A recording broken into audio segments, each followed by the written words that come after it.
Sarah seems Rotarian of the day, but since she's just going to introduce me instead of us changing seats a bunch of times, I'll just kick off from here. Welcome, welcome, welcome. That's how you use it to the Stillwater Frontier Rotary Year in Review. I'm going to just mostly talk about the programs that we had this year because we didn't do a whole lot else because of COVID. And so if you have a memory of one of the programs that you want to share while I'm going on, or you have a comment, or if you want to make fun of somebody across the room, by all means, jump in. Like you said, we only have one guest and Ivan's going to join the club anyway. So feel free to speak your mind today. We'll go through this pretty fast and maybe we'll even get out of here on time for once. Your Frontier Rotary Board of Directors for the past year has been myself as president, Sarah Seams, Lisa Lambert as secretary, completely invaluable, Lisa Lambert as secretary, Don Underwood as the treasurer. And if any of you have been the treasurer of this club or any other club, you know how crazy of work that is. And so we appreciate all your efforts in that, Don. Michelle Neighbors, she also was a board member. Club service director, Brad Collier, Becky Taylor, community service, Kevin Clark, indispensable on anything Rotary and the institutional knowledge that he carries with it. Appreciate all of that, Kevin. Thank you very much. Glenna Craig, vocational director, Shane Harlan, sergeant at arms. I mean, I guess we'll keep going with Shane. Jimmy Ray Mead, who's going to be your president in a couple years, New Generations. Although we weren't able to get but one set of students here. He worked really hard to try to get them. The school just would not volunteer any students to come up here. So we'll get that back on track next year. And then Tim Harden stepped in as communication director about a third of the way through after he got tired of seeing my emails telling all you guys. So we had that. Our logo for this past year, 2020, 2021, Rotary opens doors. And COVID shuts all those doors. All the programs that Rotary had were done online just about. I attended my training online, which was delightful. You know, you get to do that. You have the good fortune, I guess, to do all the mandatory training, and you get to do it online anyway. So it was quite the experience. So we started Zoom meetings. Here are a few of my favorite shots during the year. Starting in the upper right, we got Mark Wagner worked on his computer the entire Zoom meeting that time. I'm sure he could probably hear it, but still, I thought it was funny. I always enjoyed logging on and seeing Terry and Ben together in the Rotary, so thank you for that. We have Star Trek Glenna. You did that. You were messing with your stuff and your backgrounds, and it just so happened you had a Star Trek ensign's uniform on, so that's on you. Butch, you have seen your barber since then, I suppose. Butch's hair got super long and he wore that handkerchief for a long time. I missed the long hair, but yeah, it keep gotten shorter and shorter. You're back into it. Okay, yeah, I think maybe you're more likely in a cappella group at this point, but yeah, looking good. We got serial killer Kevin in the middle. I don't know what the lighting was doing, but that was ominous. Big beard Bob with a good shot right up the nose. I always liked the angle that his phone was at was always good. Ray, I mean, they're not as exciting as maybe they could be, but I already talked to Ray about that earlier when that happened. He assured me that was a IBC root beer, so you can draw your own conclusions. Larry obviously looking super happy to be next to his lovely wife. And then Glenn is either taking his head off or putting it on, but either way, it's good stuff. So we started the year in Zoom meetings. Starting with July, we did Michelle's year in review, the Tulsa massacre, which was interesting, the perspective that maybe you don't always get. We got legislative update from John Talley, got Stillwater Entrepreneurial Ecosystem from Brad Rickelman, who is a good contact if you have questions about starting businesses. I actually called him a couple times on different things after that meeting. And then we had a Turning Point Ranch to round out our July. And of course, you have a Zoom shot there. You can see that, I'm not sure if that's a halo over Mike's head, but he looks very interested. So in August, we had Health and Wellness by Travis Hartfield, Backpack Meals by Linda Blum, and we were treated to a delightful presentation by our own Larry Hobrock of his Holy Land tour, a couple pictures there from his slides. And then we rounded out August with Lucy Lambert Novotny in the Capitol restoration. September, we moved back to in-person and we moved to sports.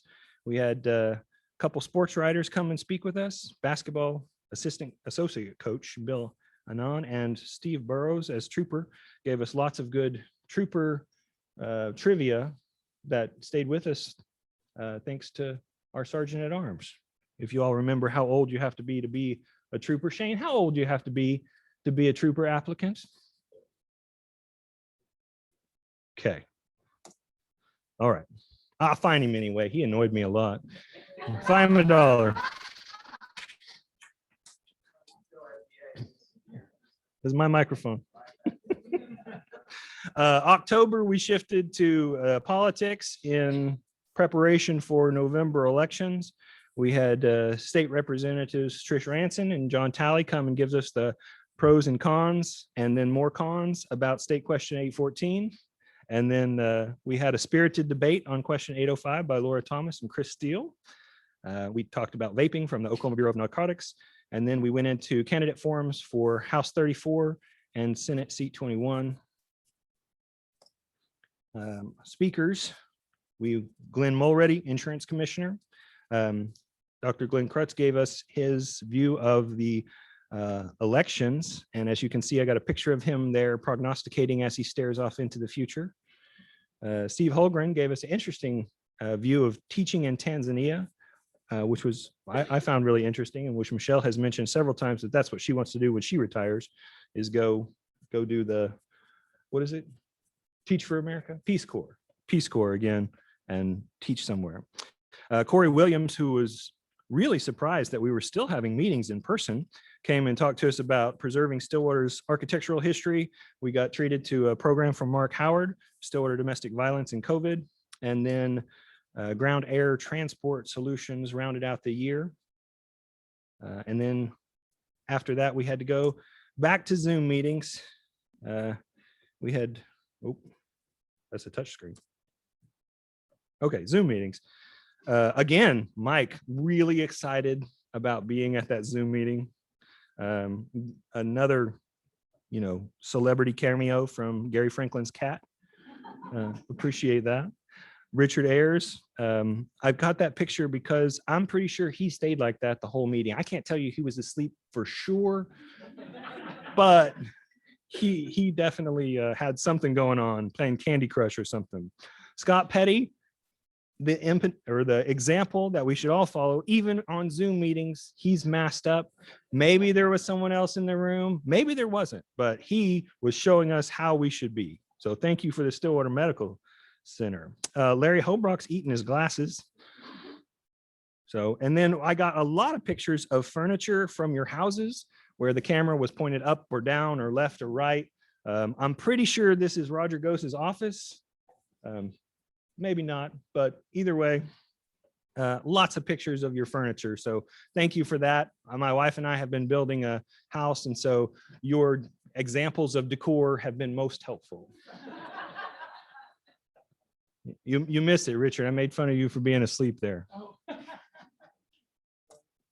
Okay, so we were back to Zoom meetings, and our Zoom meetings went really well. We had several people came up to me, and I'm sure that Kevin got the same, and complimented us on how well our Zoom meetings ran. We found a program that sort of timed our candidates, and of course, Kevin had the speakers or the questions all set out, and did a great job running our Zoom for us while we're in here. And of course, I tried to run it from my desk when we were virtual. And so we did the best we could, but I think we did a really good job on that, especially with the candidate forum. So pretty proud of that.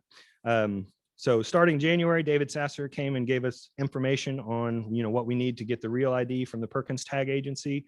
Entomologist Jared Taylor came and talked to us about COVID-19, which was an interesting program. Our own Dr. Mark Moore gave us a Stillwater Public Schools update. And then we had our city candidate forum, which you have a screenshot of there. We went back to candidate forums in February for Ward 5. We talked about overcoming Islamophobia with Dr. Charles Kimball, diversity at OSU with Yokolanda Spite. And then Doug Gottlieb treated us to a rather rousing virtual program to end our virtual meetings. We went back in person in March. Will Joyce talked about his fun year as the last mayor year. Tom Holliday came and got us all misty about the city we all love, and then got us excited about baseball. Ron Elliott gave us the mezzanette rundown, which my brother came to, and so I got to make fun of him, which was a highlight for me. Then we talked about the Payne County Youth Services to round out our March. April, we went back to the school board forum, which that was the one that we had upstairs. And so appreciate all the people that worked hard. The hotel sprung it on us in the last meeting that they had double booked this. And so we moved upstairs, but we had several Rotarians step up and offer alternate venues. We had people go in and getting sound equipment to make sure that it could work, that we could record and offer that service to the community. And so, one thing about our group is, we're always more likely to give some money than we are to give effort, but when it's really needed, our group steps up. And so I appreciate that. And then people actually showed up to that meeting, and Rib Crib worked with us. So that worked out really well. But not to be outdone, my probably favorite program of the year, Dr. Stephen McKeever, gave us nuclear legacy on Fukushima and Hiroshima in his trip, which I really enjoyed and have talked about several times. So really appreciated that, Dr. McKeever. Dr. Ann came, Oklahoma School Board. Then Robin Ventura let us relive some OSU memories with him, and he got to talk about how fun going back to school is as an adult. And then, of course, Bobby Wintle came and ramped up the energy for us all. Just a word on the candidate forums and state questions. We did the 3 candidate forums this year. The winners are in bold there. And then the state questions, the results are in bold there. We have really good state question forums and really good candidate forums. And the reason we have that is because, Kevin, for one, works really hard on the questions. We're even-handed and fair the way that we present the forum. We give everybody the same amount of time, and it works as an orderly manner. And I think it's a real service to the community. I think it's an underlooked service that we provide to the community, especially when we moved it online to the Zoom forum. We were able to record those programs. We had, as you can see, for example, for the city candidate forum, we had 310 unique views of that from Rotary, from the Zoom website that we had recorded. They had 50 or more people on that Zoom call. And so, almost, 375 people in an election where only 2,200 people vote. So we're reaching a fair mark of the electorate, assuming those people all voted. But if they, cared enough to download the Zoom meeting, for goodness sakes, I hope they went and voted. Otherwise, I think you're wasting your time. But anyway, really appreciate the service that we provide to the community in that respect. Same with the state questions. We didn't have those recorded, but I think we had real spirited debate, and I appreciated that. Of course, both the state questions were rejected. Rounding out our year, we had Kenny Gajewski come and get us excited about OSU women's softball. Clark Musser came and shared his excitement with us about the Gettysburg Address, which was fantastic. Mark Blakeman talked about the upcoming season at the McKnight Center. Ken Freites came and hawked his wares and told us about notorious murders in Oklahoma, which was very interesting. Kevin Shields came in and told us how he'd be the publisher of the Stillwater News Press for a long time to come. Of course, he's now the ex-publisher of the Stillwater News Press. Brent Kissling came in and spoke to us about electric vehicles, but really about the economic growth in the state of Oklahoma. And then Dr. Judith James stepped in from the Oklahoma Medical Research Foundation for Dr. Prescott, who had passed away. Of course, we donated $500 to the Oklahoma Medical Research Foundation in his honor, who had spoken here several times. But I thought Dr. James did a great job as well. And so that's all our speakers. We membership of the club, I'll just keep touting on our members here, stayed relatively constant. I mentioned earlier that I had the very good fortune of attending several mandatory training events. That's funny. Anyway, and so those mandatory training events, what I learned was many clubs, and most of the clubs in our district, many hadn't gone back. Many weren't online at several points during the year. At Christmas, several hadn't even gone back at any point during that year. And so, we have people working behind the scenes to make sure that this club continues in a constant string of meetings and make sure that it happens whatever form it takes.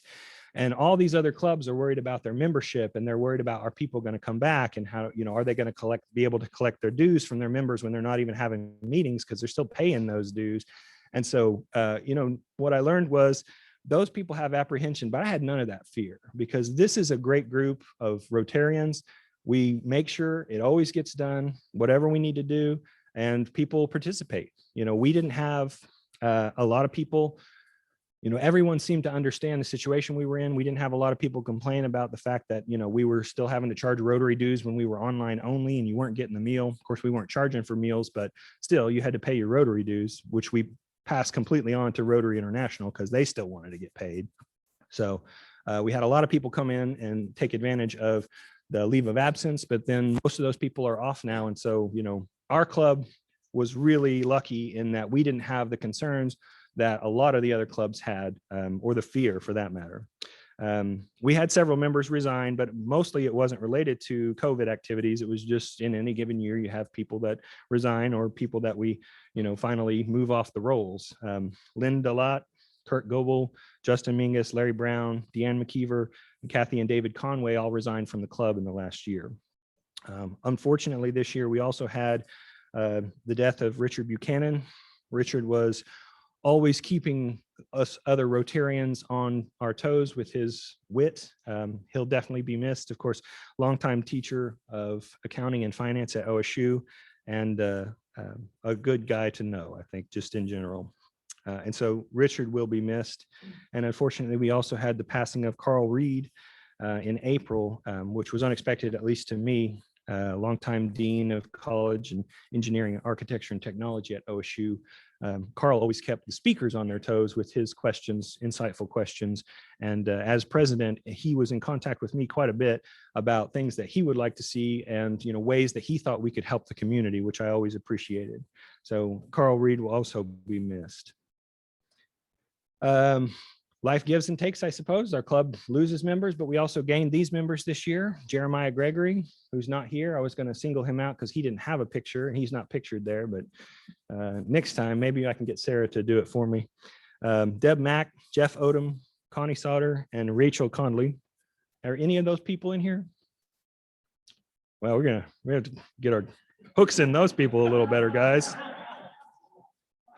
So those are all our new members for this year. So with 97 we started with, and the ones we lost to either resignation or, unfortunate other circumstances, and the ones we gained, we ended up with 93, which I think overall, and we're going to get Ivan. I mean, obviously, it's like the third time the guy's come to the program. So yeah. Were you in 2020? Okay. All right. Well, anyway, we ended up with 93. Thanks, Carson. So, yeah, well, I mean, let's not push it. I mean, that goes to support our scholarship program. Speaking of scholarships, we awarded the following scholarships this year. Special thanks to Bob Wedeman and the scholarship committee for, that went on as regularly happens, and all those scholarship applications got graded and ranked, and the following students got awarded the scholarships. The Floyd Black Frontier Rotary Scholarship for $1,000 went to Tess Tracy. The Don Fisher Memorial Frontier Rotary Endowed Scholarship went to Sarah Tiemann. Frontier Rotary Scholarship went to Madison Zwacker, who was here with us previously, and Bob's trying to get the rest of those people to come in here and earn their money. So we'll get them in here. Jaden Bracken was awarded the Larry Hobrack Lincoln Academy Scholarship, and then the Meridian Technology Center appointed the student, and I could not find an email on who they appointed, Mike. I'm sorry, for this last year. So my apologies, but thank you to the donors and all those people on the scholarship committee. We're trying to make sure that we have the right process in place, and we have a couple other scholarships that we may be doing next year as well. So doing good everywhere we go. More good. We have local projects and Rotary District grants. We have the bicycle helmet grant, which we've talked about before. It's still ongoing. We got the funds for it, but we weren't able to implement it because of COVID. The police didn't really want to do those interactions, and that's certainly understandable. We've recently amended that grant to allow us to use other community organizations to help us give out those helmets. And while the money for the helmets is still just in our grants account, it hasn't been forgotten, and we're still going to move forward with that project. We did oversee the finalization of the grant for our, with the other Rotary groups in Stillwater for the restoration of the Sherrar Center, at least remodeling in certain aspects. Here's one of the aspects. You have the before and after, and I'll let you guess which one was which. Other community projects, we didn't do a lot of the stuff that we would normally do with the SHS parking and all of those kind of things because of COVID, but we did these. The first one at the top you may or may not know of is a global grant that we recently gotten approved for Natalie Hottie. She's a student at the Oklahoma State University who's going to be going to Edinburgh, Scotland, and we're going to have her come in and talk about her experiences and what she's doing. But we awarded her a $2,500 global grant, to which we were the lead on, and we mixed that with donations from other clubs, district money, and global grant to give her a $32,000 scholarship so that she could go to Scotland. And then we donated $500 to the Boomer Blast, which will come July 4th. So go see our money, burn in the air. We donated $500 to OMRF, which I discussed a second ago, in honor of Dr. Prescott. We did the Salvation Army bell ringing. Thanks to Mark Wagner for always putting that on our plate. I appreciate that. There's a picture of me and my boys at the bell ringing there. We can argue who's the cutest, but and then of course our donations to Our Daily Bread came into my office, and then I delivered them to Our Daily Bread. And special thanks to Larry Hobrock as the consummate donor for that. Rachel Conley, who is the new director of Our Daily Bread, is going to be was one of the new members that we had on that previous slide. And so the third Thursday, we're going to be doing like we did before, and we'll be bringing our stuff the third Thursday for her to take back to Our Daily Bread. And so bring it here. Yeah, we'll start bringing it here. Yeah. Well, if you want to bring it to my office, I'll still take it, So those were the good we did. And if anybody knows of any other good we did this year that I didn't get on the list, by all means, let us know. It's always good to know where our efforts and money go. Okay. Maya's Promise also finally finished. There's going to have, I had mentioned this in a previous meeting, but tomorrow is the actual grand opening celebration. We, along with the other Rotary clubs, donated money for equipment to Maya's Promise, which is the Playability project at Strickland Park. That's going to open tomorrow. So if you have a chance, you go out and see our new equipment and new park at Strickland Park. So that'll be interesting to see, I think. International projects and global updates. We still have $5,000 that we had committed to Aqua Plus, which is an Italian water project in the Upper Nile. That's been on hold, but it's still going forward as far as we know. So we'll see about that as it continues on, and hopefully they'll get that off the ground. We had previously donated $2,500 to a Nigeria hand planter project. Butch would know more if you have any questions about it. That project kind of fell apart because of the African clubs not being able to fulfill their responsibility for the money, but it's being either restarted or re-envisioned to Central or South America. So that's not off of the grid. It's just still in its planning stages. And of course, we want to keep an eye on that because the hand planter itself that they use is developed at Oklahoma State University. We did donate $3,000 to the water projects in Honduras, along with the Oklahoma City West Rotary, to provide sustainable access to safe water and hand washing statements and education initiatives to areas in Honduras. Special thanks to Larry Hobrock to making sure that that one happened and his work with Kevin Richardson at Feed the Children. And then we donated $5,000 to the Rotary Mercy Ship, along with Rotary clubs from around the world. We banded together, donate more than $1 million so that way we could equip a ship on a 5-year mission to West Africa to go to the ports and provide medical attention, surgeries, and training to the inhabitants at each of the ports.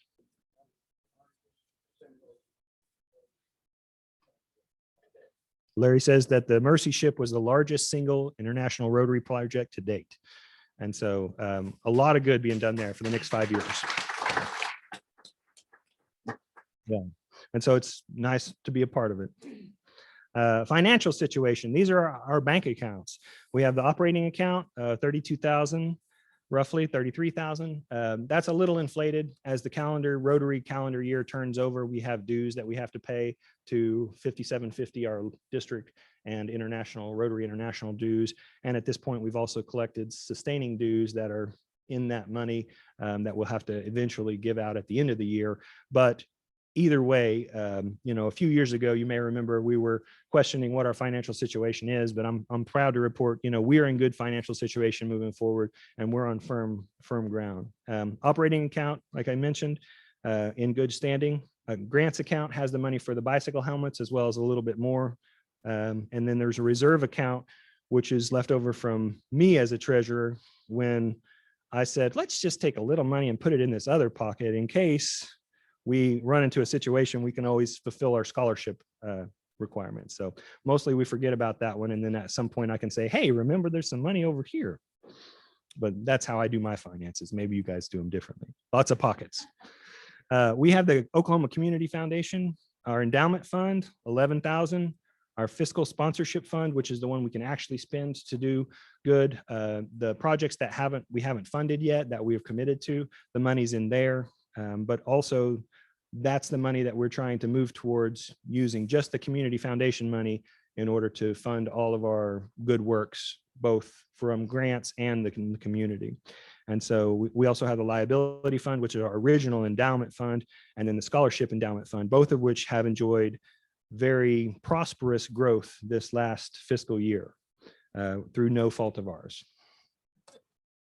Stillwater Frontier Rotary Board for next year. President Sarah Seams. I'm excited to hand the reins over. Sarah, looking forward to it.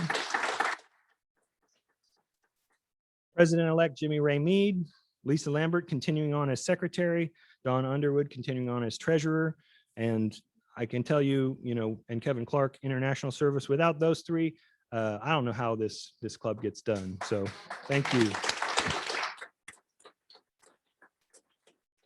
We're excited to welcome Mark Howard to the board as the community service chair. I think that's going to be a great fit. Glenna Craig continues as the vocational service chair. Sergeant at Arms is still Shane, I guess. Our new member Carson is going to step in as the new generations, and Tim Harden's continuing as communications director. Floyd Branson will step back onto the board after a brief absence and continue as club service director. And so all of your meals will be here on time and warm. I can guarantee you that. And then I will be past president. So thank you to everyone. A picture of my family here. Again, I mean, it's me. But yeah, well, anyway, thank you to everyone who works so hard behind the scenes. There are 1,000 little jobs to make this club function and work the way it does. I mean, there's lots of big jobs, and I appreciate all of the effort, whether it's serving on a committee or whether it's heading a project, whether, it's Vicki Jerome taking the pictures, or whether it's the institutional knowledge and all the work that, we get from other people. Wait, is it you, Ben? Do you do all that? Yeah. No, but I appreciate everything that it takes to make this club go. And certainly me standing up here, this club could function without the president. You just have somebody else introduce the speakers. But there are so many things behind the scenes that this club could not function without. And so, we appreciate Terry's efforts and then Wings of Rotary and Ryla and, the secretary. Lisa's been a fantastic secretary and working with the books, and, it's difficult. And the work that Mark does as our accountant, and, just on and on and on to all of the people that make this work. And I'm grateful that I was able to spend my time as the president with such a great board. So thank you very much.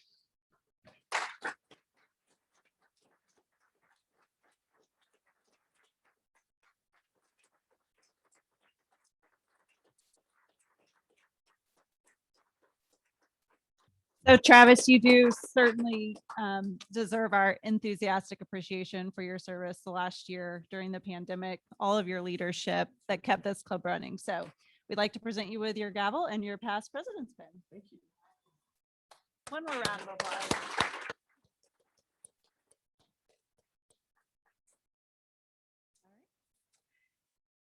So thank you to our guests. Stillwater Frontier Rotary supports literacy, so we'll be donating a book in your honor. Join us next week for our next program, and we will adjourn with the four-way test led by Shane Harland. Things we think, say, or do.